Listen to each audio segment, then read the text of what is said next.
Hey guys, all right, so I've been working on this thing a little bit, but I wanted to make a separate video about this, what I'm doing here, and show you guys a cool thing that I learned. You know, they say you can't teach an old dog new tricks. Well, with the internet you can, so it's kind of cool.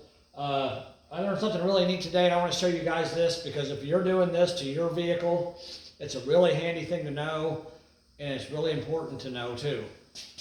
Okay, so, and I talked about this a little bit before. I talked about the drive shaft, and I went to the back of the frame and I showed you guys how you need to line up your drive shaft, you know, this way, side to side, in order to get it in the correct orientation with the motor and the transmission, right? Well, then today, when I was putting all this together, I started thinking about drive shaft angle. Excuse me, because if your drive shaft angle is wrong, then you're going to have problems with vibration when you're driving down the road. So I got online, I started looking, and I was thinking that drive shaft angle should be somewhere around 10 or 15 degrees, because I know you want a little bit of angle. But actually, believe it or not, when I looked online today, your drive shaft angle should be less than 3 degrees. And I didn't realize that. So I started trying to figure out how I could figure out the drive shaft angle of this vehicle, and I thought about getting one of those magnetic stick-on angle gauges that you can stick on metal, and it shows you the angle. Well, then I did a little bit of Google research, and I found this is really cool. This is something you guys, if you're doing what I'm doing here, you should download this app. And I don't normally recommend apps, but this app is pretty neat. So it's called Angle Finder. See that? Or Angle Meter. I'm sorry, Angle Meter. And let me show you what this thing does. I'm about to get down here. This is going to be a little tricky to do, but you open it up. Well, that's what do you call it? A compass. That's a compass. That's on there too, but that's not what I want. Come on, get out here. There we go. So here's your angle meter. So when you turn your phone, as you can see, it actually shows you the angle of everything, whatever you put your phone against, it shows you the angle. So let's walk around and look at the angles on this truck. And I was surprised how well this thing worked. Okay, so let's walk around here, and I want to show you. And one thing that's going to really help you a lot if you're doing this, and one thing that I figured out helped me today, is both my front and back tires, they're all four the same size, which they're old bias ply tires that I had on some chrome wheels that I stuck on here to move this thing around with. But they're all the same size. Now, if you've got different size tires, your angles are going to change. So you want to make sure that when you do this, that your frame is level. And the cool thing about this angle meter is I can take it right over here and I can set it down on that frame, and look at that. It's at 0 degrees. Perfect. So I know that angle's right. And then I can come back here to this back cross member and I can set it down again, and look at that, 0 degrees. I was very surprised when I did that, and I had a 0 degree reading on that, okay? So that's pretty cool. Now what they tell you to do is you want to measure the angle of your motor transmission, and then you want to measure the angle of your drive shaft, and you also want to measure the angle of your rear pinion. And you don't want them to be the same. Your drive shaft, the maximum your drive shaft should be, from what I read today, is 6 degrees. Okay, that's not a lot of angle. I was thinking it was going to be more like 10, maybe 15, but it's not. It's 6 degrees. And the lower it is, the better, but you don't want it to be 0. You want it to be, they say, a half a degree to 1 degree at least. And the reason for that is because as your drive shaft rotates, as it's rotating, you've got little bearings inside those U-joints, okay? And if your drive shaft's at an angle, as it rotates, it basically is spinning those bearings and rotating the bearings inside the cap. They actually rotate in the cap as the drive shaft rotates. I didn't know that. That's really cool that it does that. But you need at least, from what I read today, you need at least a half a degree of drive shaft angle in order for that to happen. The more angle you have, the more vibration you're going to get. Ideally, you want 6 degrees or less. And some people I saw said 3 degrees, but most of what I read said 6 degrees or less. You know, and some of you may agree with this, some of you may not. That's fine. You know, I'm just telling you what I read on the internet. So, and this is what I know and understand from my experience in life. The other thing you want your transmission angle or your drive engine transmission combination angle. They're bolted together, so whatever angle they're at is where, you know, if one's at 1 degree, one's at a certain degree, that others are going to be at the same degree.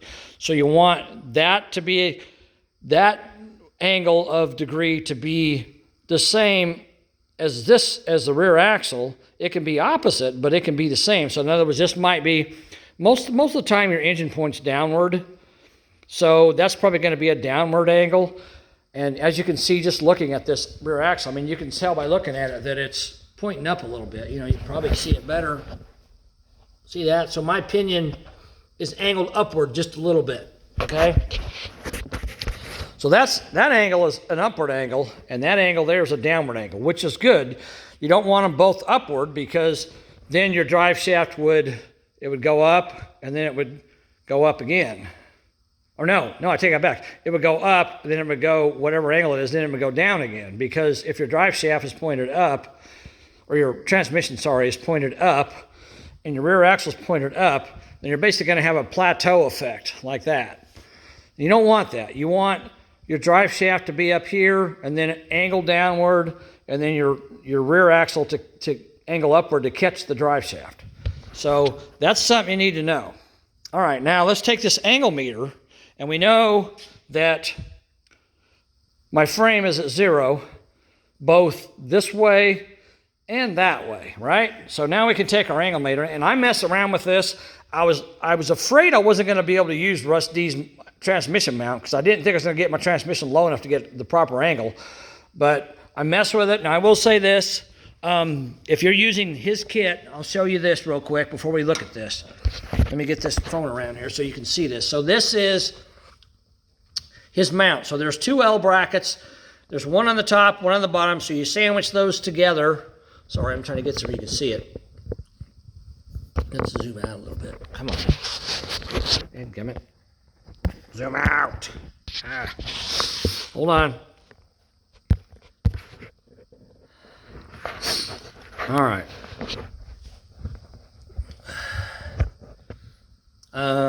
Okay, so you've got 2 L brackets. You got one on the top that comes from here and goes down. Then you got one on the bottom down here that comes forward and up. And then you got this bracket here that is a plate with a piece of angle iron welded to it. So you bolt all 3 of those together just like that, as you can see.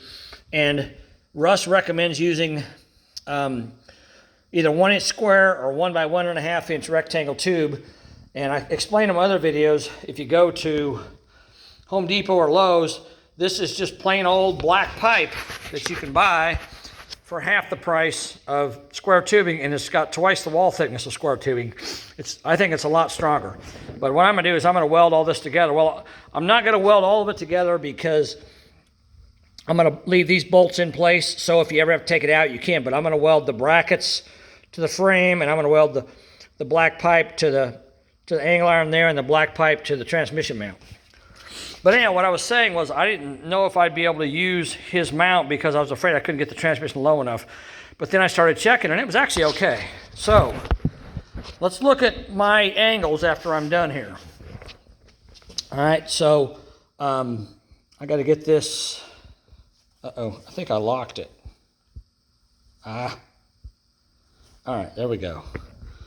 Okay, so if you take your phone and you basically, let me move this thing here out of the way so it's not in our way. All right, now so if we take our phone and I just put it against the bottom of the transmission pan. Let me get my hand down there so you guys can see. Come on, get up there. All right, now you can see, I think you can see it. I'm at 3 degrees of angle on the transmission, okay? Now I come over here to the drive shaft, and the drive shaft, as you can see, it says 4 degrees. So I'm a degree of angle more than the transmission. It was at 5. Let me reset it and see what it goes to. See, now it's 5. So, yeah, it kind of switches back and forth. So between 4 and 5 degrees on that, okay? So I'm at 3 on my transmission, 4 to 5 on my drive shaft, and now I need to check my rear end. That sounds weird. I need to check my rear axle and see where my pinion is at. And it's kind of difficult to find a surface that you can measure off of with your rear axle. Now I can try to measure this angle right here. Let's see how well that works. All right. So that says 3 degrees. Okay, that's good. So I guess I could use that. But also I've got this collar on here that's probably some sort of a vibration dampener or something. And I can put this on that, and as you can see, I'm at 87 degrees, so and my phone is turned to the 90 degree position, so I'm actually at 3 degrees. So I've got 3 degrees of upward angle there, 3 degrees of downward angle there, and about 4 to 5 degrees on my drive shaft, which is perfect. That's exactly the way I want it. Okay, so that's really works out well for me. Okay, I'm really surprised that it turned out that way, but it did, and it's good for me. Now I'm using a 350 engine, a 700 R4 transmission, and this rear axle is out of a 2002 Blazer 4-wheel drive, and it's the 8.5 inch. It's got a locker in it, but it's also got cowl tracks on it. That's the reason why I decided to buy this truck, was because Bo was getting, in addition to getting a nice frame and everything else he needed, he was getting a set of cowl tracks too that are pretty expensive. So that was a good deal for him. Now the other thing, like I talked about earlier, let me turn my other phone off here so I'm not running it down.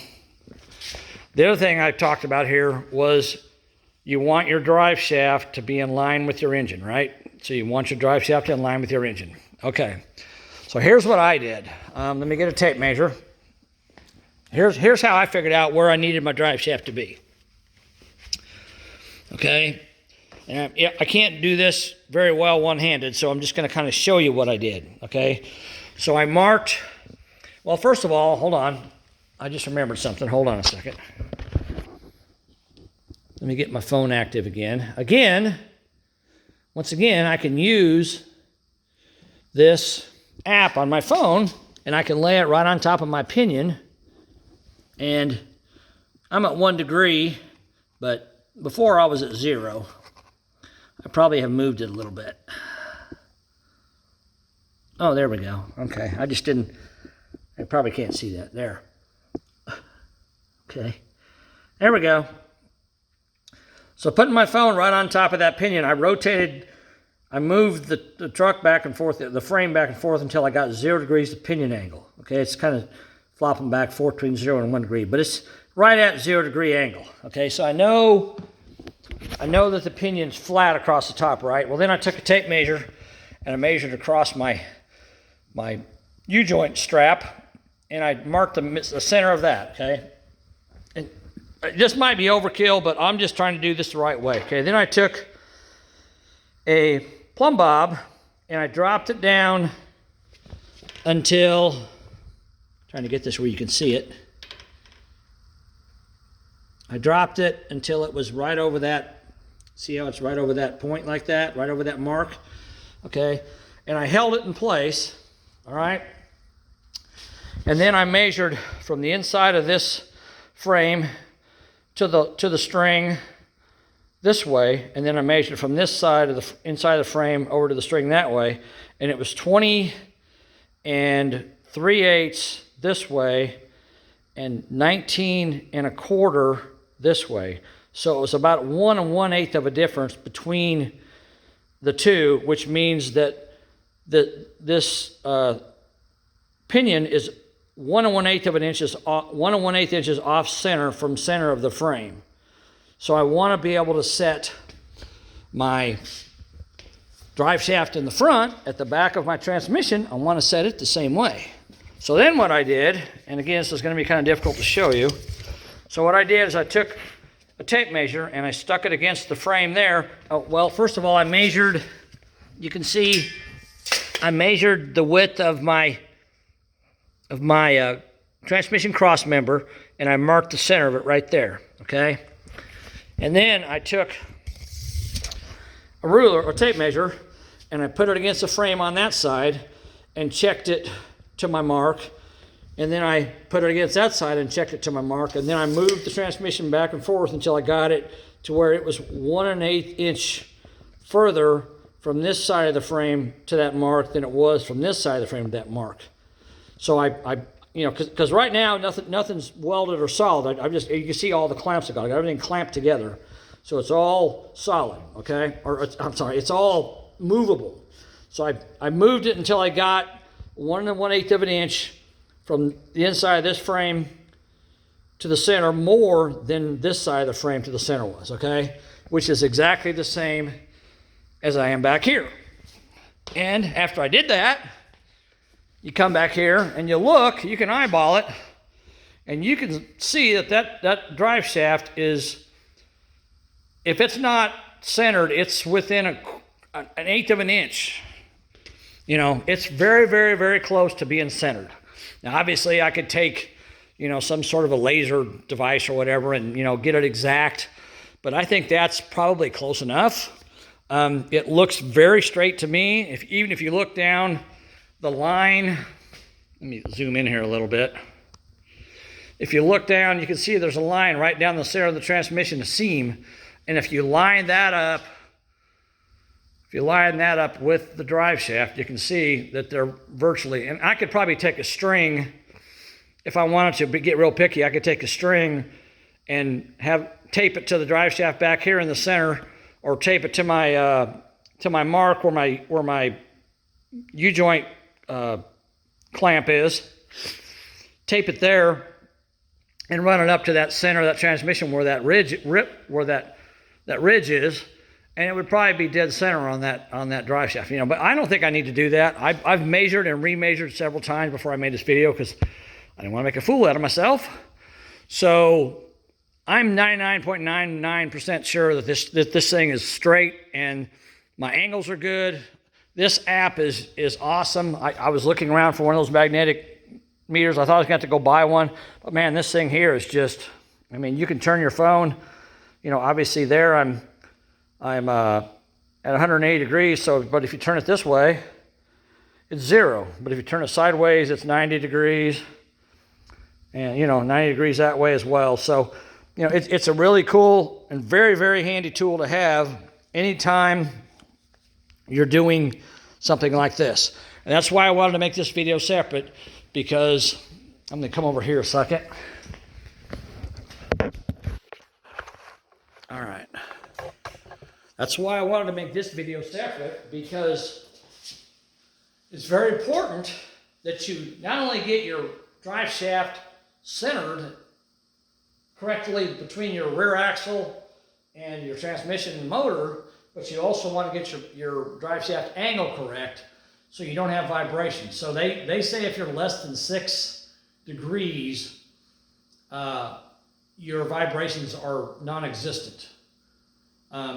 And if you're above that, then, you know, they could be more. But I'm at 4 degrees. My drive shaft's at 4 degrees. So, and my transmission is, you know, at 3 degrees negative, and my rear axle is at 3 degrees positive. So I've got that little bit of a difference that causes that drive shaft to have that slight angle. And that's perfect. I'm really surprised it came out this way. I thought I'd have to fight it. And I was thinking I was going to have to take the transmission mount that Rusty provided and take it off and just put a piece of flat plate in there to get another 1/2 inch of drop on the transmission to get it to drop down. Oh, and there's one more thing I almost forgot to tell you guys. This is very important. This is very important. After you do all this, okay, and if you watch my other videos, I've got these plates I had 3-inch plates in here, setback plates, and they weren't enough. My drive shaft didn't go into my transmission far enough. So I got 4-inch plates in there now. But what I did when I was done, I did 2 things. First of all, you want to tighten up. I tightened up all my bolts. Now this is just, you know, clamped on there, but they're clamped good and snug. So tighten up all your bolts on your cross member, and then I tightened up all my bolts on my motor mounts, okay? On my motor mounts and my setback plates. I tightened all those up. Now I'm missing a couple bolts, but they're tight. They're not going anywhere, okay? And then I rechecked, and I just showed you everything's tight. I just showed you, you know, I got 3 degrees there, 5 degrees there, 4 degrees there, and 3 degrees back there. So I'm good. So with everything tight and everything not moving, I know that my angles are going to stay the same. I had everything loose to start with in case I needed to move stuff around. But when I knew that everything was good, I tightened up all my bolts and then double checked, and everything was perfect. And I was surprised, like I said. Now, here's another very important thing you have to remember. When you're done doing all this and you think you've got everything right, the last thing you want to do before I start welding that cross member together, the last thing I want to do is I want to take my U-joint straps off of that pinion, and I want to make sure I can slide my drive shaft forward enough to get it out so I can change U-joints if I have to. And you want that much play in it anyhow, because as I put, you know, the body, the cab, and the front end and the bed and all on this truck, it's gonna drop down. So my pinion angle is gonna change a little bit. It's not gonna change a lot, but it's gonna change a little bit. This truck doesn't weigh a whole lot. I mean, a lot of the weight's right here. You know, everything else is just sheet metal. So it's gonna change my angles a little bit, but it should be fine. I can check it again when I'm done if I want to, but I think it'll be fine. But anyhow, you want to remember to take your straps off of your pinion and make sure you can push your drive shaft forward enough to get it out, because if you can't get it out, then you don't have enough play up there because as you're driving down the road, you're hitting bumps, your front axle is going to be dropping down, and as your front drops down, your transmission is going to drop down with it, and your drive shaft is actually, while you're driving down the road, your drive shaft is actually moving in and out. I mean, it's not moving back here, but it's moving up there. It's moving in and out of the transmission while you're driving because everything's flexing. And of course, if you hit a bump hard enough and your rear tires were to come up off the ground, and then your axle would drop, and that would pull the drive shaft out. So you don't want it to be too loose, because it could actually pull the drive shaft completely out of the transmission. That would be a very bad thing driving down the road. So you want it to be somewhere in the middle. You want it to be just right, you know, just the right amount. And I moved my engine back 1 inch with them setback plates because I only had 1 inch of my pinion, my drive shaft pinion that goes into or yoke, I should say, my drive shaft yoke that goes into the back of the transmission. I only had about 1 inch or 1.25 of it inside the transmission, and I wanted a little more. I wanted about 1 inch. I wanted about 1 3/4 to 2 inches in there. That way, I got plenty of grab. So moving it back 1 inch was just the right amount for that, and I still have enough room. I already checked it. I took my pinion, the straps off, the U-joint straps off, and I moved the drive shaft forward, and it came right off there, no problem. So it worked really great for me. All right, guys.